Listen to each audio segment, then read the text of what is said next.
힙 캡슐의 병변에 대해 말씀드리겠습니다. 힙 캡슐의 병변은 캡슐의 thickness와 시그널 인텐시티가 MR 이미징에서 많이 이용되고 있고, MR 이미징에서 힙 캡슐의 두께는 2012년에 레저닉 선생님 그룹에서 MRA를 한 카다바에서 thickness를 측정하여서 제안하였습니다.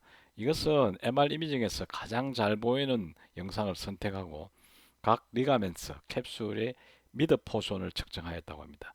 엔테리어, 포스테리어, 그리고 엔테리어 쪽에 있는 퓨보 페모랄 리가멘트가 되겠죠. 여기서 보시면은 일리오 페모랄 리가멘트의 인피리어 밴드는 약 10mm 정도, 슈페리어 밴드는 6mm 정도, 나머지는 5mm 정도가 5mm 이하가 되겠습니다. 그래서 저는 이 엔테리어 쪽의 인피리어 포션에서는 10mm를 기준으로, 위쪽에서는 5mm 정도를 기준으로 삼고 있습니다. 그러나 보고에서는 이 아주 차이가 많이 나는 thickness를 제한한 리포트도 있고 해서 이 thickness를 이 진단 기준에 어떻게 적용할지는 그 본인이 결정을 하셔야 될 것 같습니다. 또 최근 논문에 그 울트라사운드가 MRI에 비슷하게 이 매저먼트의 정확도를 보이고 있기 때문에 유용하다고 조인트 캡슐 티크니스 매저의 사용을 권하고 있습니다. 이것은 MRI를 기준으로 해서 코로날 플레인에서 femoral 헤드와 넥 정션 레버를 티크니스를 재었는데 MRI나 울트라사운드나 거의 유사한 값을 보여서 정확한 진단을 할 수 있다고 합니다.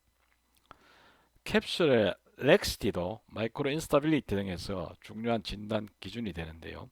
이것은 2013년 아트로스코피에 렉시티를 이미징으로 제안하였습니다. MRA를 한 환자에서 조나 오비클라리스 라데랄 쪽에 이 리세스를 측정해서 이것이 5mm 이상이 되거나 그 다음에 여기에 있는 캡슐이 3mm 이하가 될 때 이것을 조인트 캡슐에 렉시티가 있다고, 조인트에 렉시티가 있다고 진단한다고 합니다.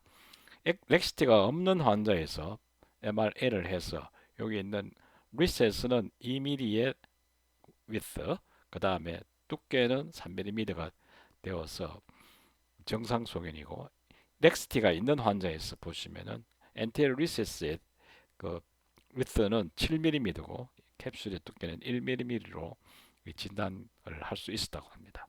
그래서 진단 기준은 5mm, 그리고 thickness는 3mm로 하시면 되겠습니다. 일리오 소아스 불사는 일리오 팩티니알 불사라고 하기도 하고, 이것은 피지올로직 구조물이죠. 그래서 이것은 일리오 페모랄 리가멘트의 인피리어 밴드와 피보 페모랄 리가멘트 사이에 있는, 그리고 일리오 소아스 머슬 아래쪽에 있게 되고, 엑시알 이미지에서는 이 부위, 세이탈에서는 이 부위가 되겠습니다. 이것은 힙 조인트와 약 15%에서 커뮤니케이션 하고 있고, 그 다음 서브텐디너스 불사와도 커뮤니케이션 할 수 있다고 합니다. 그리고 잘 아시는 바와 같이 힙 조인트에서 가장 큰 불사가 되겠습니다. 여기에 불사이티스가 생기면은 일리오소아스 불사의 위치에 시스틱 매스를 볼 수가 있겠습니다. 캡슐라 인저리와 인스타빌리티에 대해 말씀드리겠습니다. 트라우마가 어큐트하게 있을 때는 힙에 디스로케이션이나 서브록시션이 일어날 수가 있고, 에이트로마틱 즉 넌아큐트일 때는 오버유즈, 운동선수들한테 흔하겠죠. 그리고 커넥티브 티슈 디스오더가 있는 말포아니나 어느 단노 신드롬 때 볼 수가 있겠습니다. 트라우마틱 포스티리어 서브럭세이션은 이 플렉스드 AD덕트 힙에서 fall 할 때 생기게 되고 로우 에너지 트라우마죠. 그리고 이것은 포스야 서블룸의 어벌전 프랙처나 그다음 일리오 페모랄 리가멘트의 디스럽션, 캡슐도 뭐 같은 구조물이니까요. 디스럽션이 있을 수가 있겠습니다. 힙 디스로케이션은 하이 포스 임팩트이고 뭐 당연히 90% 이상 포스티리어 디스로케이션이죠.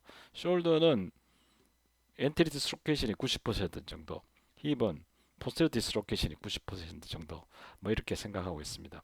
그리고 이것은 일리오 페모랄 리가멘트 디스럽션과 그 다음에 이스키오 페모랄 리가멘트 디스럽션, 캡슐 등의 인저리를 볼 수가 있고, 리가멘테레스도 같이 인저리를 받을 수가 있겠습니다.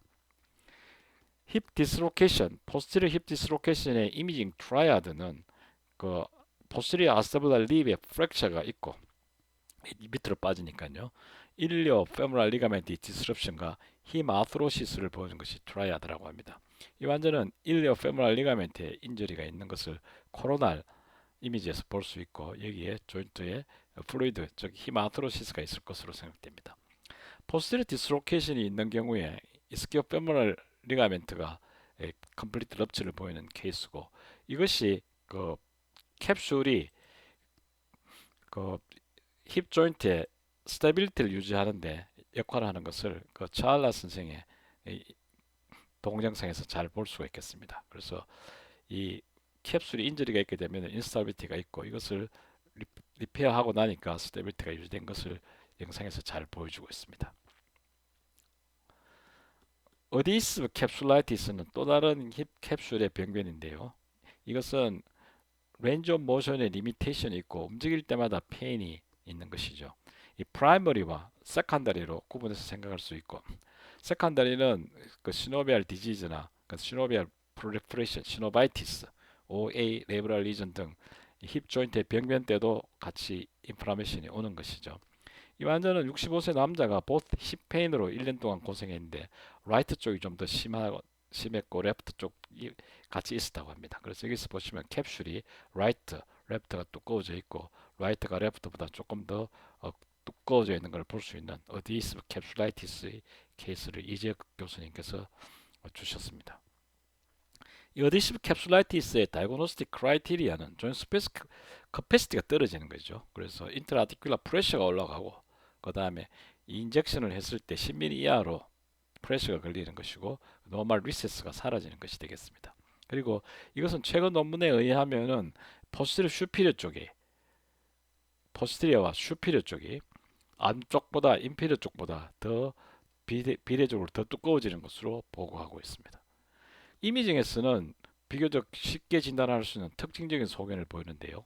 이것은 조인트 캡슐의 thickning을 보이고 그 다음에 캡슐라, 이디마, 인핸스먼트 그리고 페리 캡슐라, 이디마, 인핸스를 보이는 인포르마트 체인지가 있으면서 캡슐이 두꺼워지는 경우에 어드히시브 캡슐라이티스를 진단할 수 있겠습니다. 이와 유사한 소견으로 폴리마이알지아 류마티카가 있는데요. 이 병변은 그 다른 병변이 익스클루드 되고 난 뒤에 진단하는 그래서 다이그노스틱 크라이테리아가 유울라에서 아주 정확하게 제한되어 있습니다. 그렇지만 전체적으로 보면 디퓨즈 엔테자이티스 소견이고 세카로 일리아이티스가 없는 즉 앵킬로징 스폰딜라이티스 소견이 없어야 되겠습니다.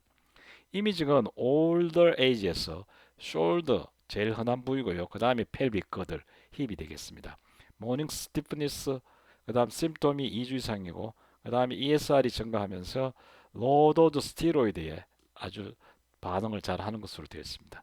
여기처럼 시노바이티스부터 해서 힙 조인트 전체에 머슬과 주위에 있는 텐돈들까지 다 인포르마토리 체인지가 있고 인핸스를 하게 되면은 인핸스가 되는 소견이 되겠습니다. 특징적인 영상 소견은 이 바이라테랄이죠. 그래서 디퓨즈 엔테자이티스가 바이라테랄로 있으면서 페이샤이티스, 시노바이티스, 마요사이티스 등 디퓨즈하게 오고 이 환자는 일리아쿠스에서도 지금 같이 인플라마토리 체인지가 있는 것을 볼 수가 있습니다. 다시 말씀드리지만 숄더, 펠빅 거들이 호발 보이고 서비칼 스판에도 잘 오는 것으로 되어 있고 인핸스를 하면은 디퓨즈 인핸스를 보이는 소견으로 로도즈 스티로이드에 아주 반응을 잘하기 때문에 어, 진단할 수 있으면은 아주 그 치료에 효과적인 정보를 제공할 수가 있겠습니다. 다음에는 텐돈에 대해 말씀드리겠습니다.